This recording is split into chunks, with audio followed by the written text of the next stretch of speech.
Alléluia. Alléluia. Nous venons amewo le Kristo me.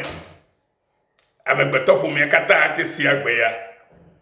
Me gblɔ be mi gakpɔtɔ le nusɔsrɔ̃ dzi yim eye bena miakpli wo la miatɔ se nuwo gɔme tutututu ne wòakpe ɖe mia ŋuti ale bena miatɔ nya miaƒe amenyenye ke mi nye le Mawu me.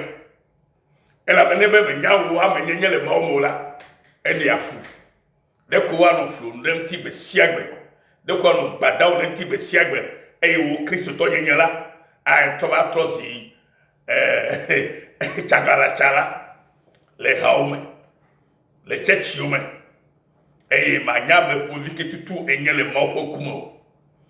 Vɔ Mawu tsɔ ŋusẽ ya na mi be miate ŋu anya ye eye miate ŋu atrɔ ɖe ye ŋu ne miate ŋu akpɔ miaƒe amenyenye ke ye wòdi be mianye le eyama me na miawo ŋutɔ ƒe vovokpɔkpɔ, na miawo ŋutɔ ƒe ɖeɖekpɔkpɔ, na miawo ŋutɔ ƒe mɔnukpɔkpɔ le yeƒe fiaƒea me. Mienye be gbe la tsatsiwo sɔgbɔ ale gbegbe eye womegale alẽhawo gbɔ kpɔm ale si ke wòdze be ne kpɔ gbɔ na amewo va tɔ tsia hoo koa yewo gbe dzɔ ga na hoo koa eye wogba to hoo koa enuwo katã le hoo nenema ko wole hoo me. Menye numata ye aƒetɔ ayɔ mi ɖo. Aƒetɔ ayɔ mi bena ŋkeke sia ŋkeke la ame ɖe ne kpɔ ɖeɖe godogodogodo. Ŋkeke sia ŋkeke la ame ɖe ne nye ɔneŋlɔ ƒe ŋkɔ le agbegbalia me. Eya ta aƒetɔ yɔ mi ɖo. Ta ne be mi menya nuawo o la, ye mese nya gɔme o la, fuflu dzi ko mianɔ. Ya be gɔme ne nye be le agbe yi Kristo me le asi o la, agbefu dzi ko ananɔ. Vɔ Mawu be di be mianɔ agbefu dzi o ta yi di be yeato yeƒe dɔlawo dzi, yeƒe gbetakpɔlawo ke wòɖo da ɖe ye wòtsɔ anya fiana eye ke wòmesrɔ̃ tso afi ɖeke o. Gbɔgbɔ kɔkɔe ɖea gɔme na me. Alléluia. Abe ɖe si ke mi gblɔe tsɔ va yi nenea, emi gakpɔtɔ le dzi ya. Ame kɔkɔewo me ye gbɔgbɔ kɔkɔe nɔna. Ame kɔkɔewo me ye gbɔgbɔ kɔkɔe hã nɔna. Ame sia ame ke tsia nyuie eye wòtrɔ zi Mawu tɔ le gbogbo gatsi me la, eya woyɛ be ame dzɔdzɔe. Woyɛ be righteous. Woyɛ be ame si ke ŋuti nuvɔ megale o. Ne megblɔ ya la ame ke ɖo be sia gɔme. Vɔ Biblia egblɔe na mi nenema. Apostolo Paulo ewlɔe ɖe Galatiatɔwo hã nenema. Elabe mía katã minya ame si ke nye apostolo Paulo Alléluia. Eta ye abe ɖeke mi tɔ nusɔsɔ gɔme. Egblɔ be nye me wɔna nu ka o. Nye ma do vlo Mawu ƒe amenuvevia o. Ke ne nye be edo vlo Mawu ƒe amenuvevia la egblɔ be Kristo aku dzodzro. Ame sia ame ke le evlo do Mawu ƒe amenuvevia la egblɔ be Kristo ƒe dɔ si ke wɔ la enye dzodzro. Vɔ ɖe wònye dzodzroa ke etrɔ zi ame si ke le busunya gblɔm ɖe Mawu ƒe dɔwɔna si ke wɔ la ŋutie. Ta ame di be ma de gɔme nɔ le gaƒoƒo ya me nɔvi. Ne na se nu ya wo gɔme ɖeke bena le. Ame si ke trɔ gbogbo gatsi to nya la me ke nye Kristo la megawɔ nu vɔ o. Etrɔ zi ame dzadze, etrɔ zi ame kɔkɔe, etrɔ zi nuteƒewɔla, etrɔ zi agbekpɔla megale kume o. Elabe eɖe tso kume va agbe me. Nenema wòle. Eya ta ye Biblia gblɔe nyuie ɖe bena le Galatiatɔwo ƒe agbadá ame evea me kpukui blaʋɔ ɖekea bena nye mewɔ nu ka o. I do not set aside. Nye medo avlo Mawu ƒe amenuvevia o.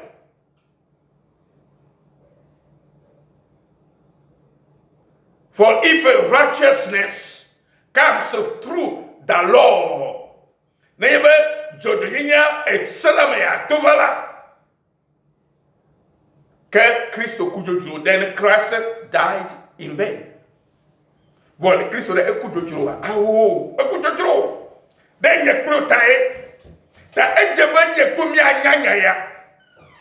Bele esiele enye eluka apipi nami.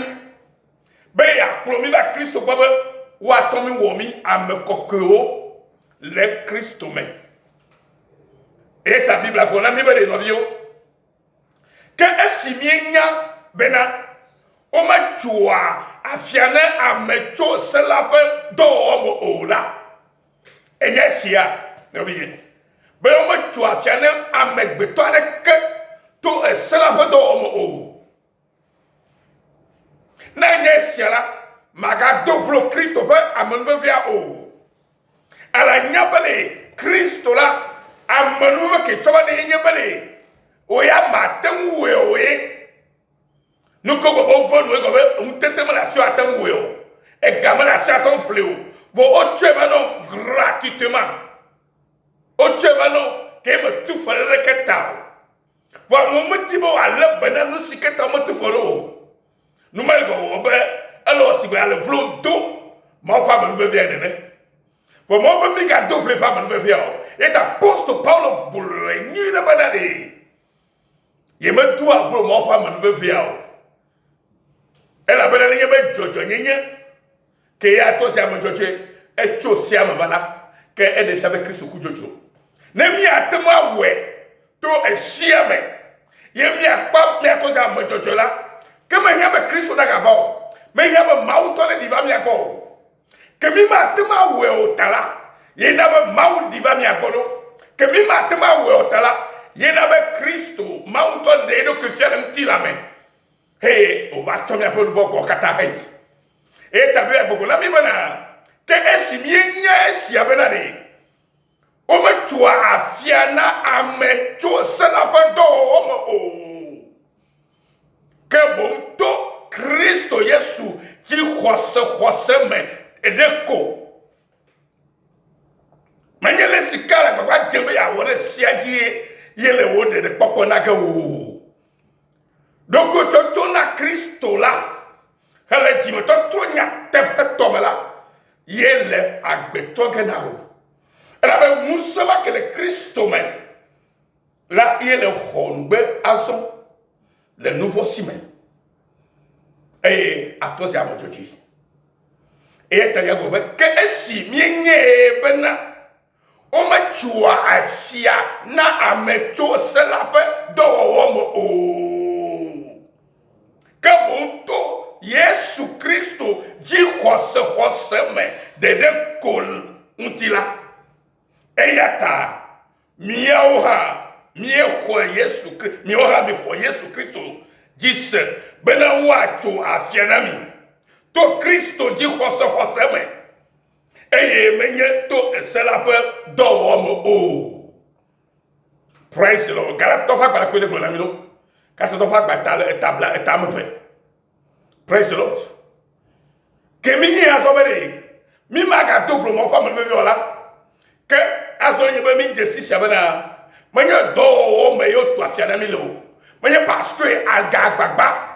Mle jagbagba to mle plito. Manya woyo. Ne wo biblie la Christo maga vao. Ne nye biblie la Yesu maga vao. Et n'y a pas de problème à toi, on a le cas, le mien pas de voir un tio. Et y a ta vado. Et y a ta gabana de signes siao. Na wo katutu poko. Et le cas que et maman que tu pas katutu le. Amara to do bele to pa farka. Na mo konya ji so ma poka tutu. Atonye pastor. Na mo konya ji so o nya ele enufo no ya me. Me poko de lo. Nya te fa nyai. Ato bola maonya amogo oyo church bugo me pode no la bo khonya e diso e ga poto le vlo do Christopher ma fa ma no be la bo khonya e diso kwa ato vlo ma fa no be ma Bon, Bible to so benani. Ke eyata mi oha mi kwese. Because Yesu Kristo jise. Bana wa chu afiana mi. To Kristo ji kwasa be. Kristo ji kwasa mala. Yo chu afiana mi le. Yemi trozi amejojo le maupe enkume. Yes, and the Maui. A many cho a selapato, the camo. Praise the Lord. Yet I will keep already. Say, I knew can I, Okbomi? I'm a sure le dim. Bena, what to a fianami, le Christo mala. Bena mia, untoha, mia otoha, nouveau lao mi la, et que ma Christo le. Un nouveau peu subo la nyam. Nemio que o tu afiana vo. To Christo Yesu me vo. E mi ga pa miel ko be nouveau la mi nyela. Kem le ko be Christo ha nya nouveau la. Na Kenya be agona mi le pukui esi ameya. Kene o komi amesio le didimbana wa tu afiana mi le Christo me la. Bena mi aunto nouveau la mi nyela et que ma Christo le nouveau peu subo la nyam ka ke be bede Christo me nyam nuka Christo me nyam nouveau peu subo la oh Christo me le nouveau peu ka nouveau peu subo la nyam oh et la bena nyama we aka loko pom be ke ye ko de vo ye Christo to vo ye ga loko ko be nouveau la nyela. Quel est le Christ ha? Elle est subo nka. Elle est nouveau peu subo la peu amen. Ma vie, mais elle est mao. Seigneur ya communier. Ni la avec bébé. Elle a bena ne mi gatu, nous siwo mi gatu. Et nous siwo mi mpoa ide. Quel mi me le confia vous dalawa. Ne mi nous kyo, ne mi gatu tout. Et nous siwo mi mpoa ide. Et il va tout retirer, que mi menya fotala wa. Mi le mial ku ba be fotala mi nyema. No miye, me ga do nama. Alléluia. Nebe to enye nouveau la cha. Ye va do Christo nouveau. Ye ga do ko ba enye nouveau la le. Ke ko be la, nous ko mi to mi wu wa yila, mi ga fo le tema. No miye tam ga do nama na wo. Alléluia. Praise the Lord. Et ta Bible ko na mi te fa ya mi le bala. Alléluia. Venez à celui-là comme la vie Seigneur. Alléluia. Bédé ou bédé, elle a bena nemie gatu, nous si o miemu là, et que ma mi me, et que ma me fia de qu'une vous dala. Kenyela, me to cela me, kuna et cela. Miomi to cela me, et kuna cela.